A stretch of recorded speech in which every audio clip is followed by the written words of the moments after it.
When we started, all it was putting money away. You didn't think about anything beyond that. Now that we're getting closer, you start to think about it, and the biggest worry you have is when we do retire, are we going to be busy? Are we going to find that thing that we want to do in retirement?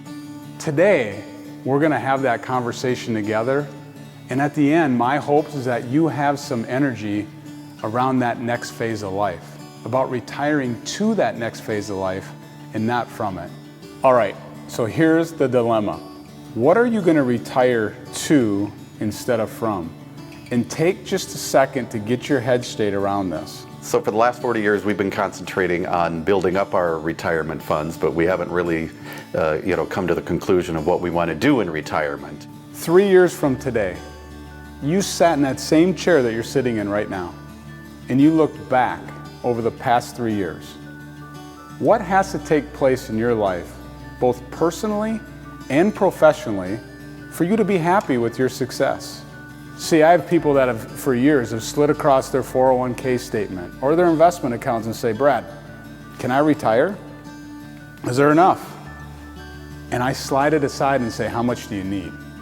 I think as far as the budget goes, we were pretty lax about that too until we started going to a financial planner and really had to set down all the numbers and really look at it in black and white and see where we were and where we wanted to be.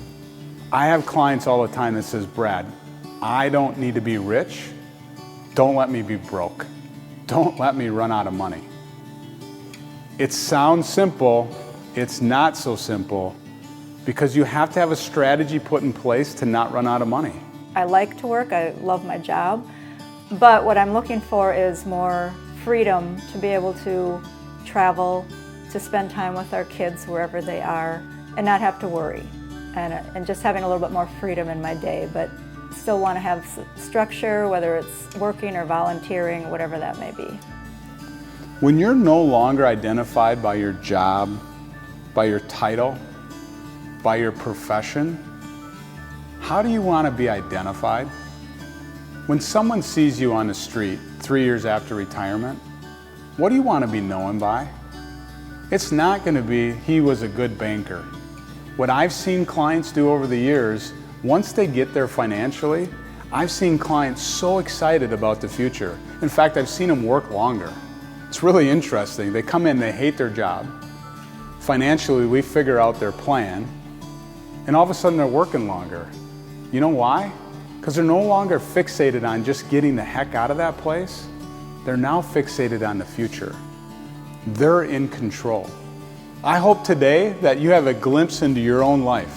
This isn't about me or anybody else. This is about you getting things put together so that next phase is the best phase of your life.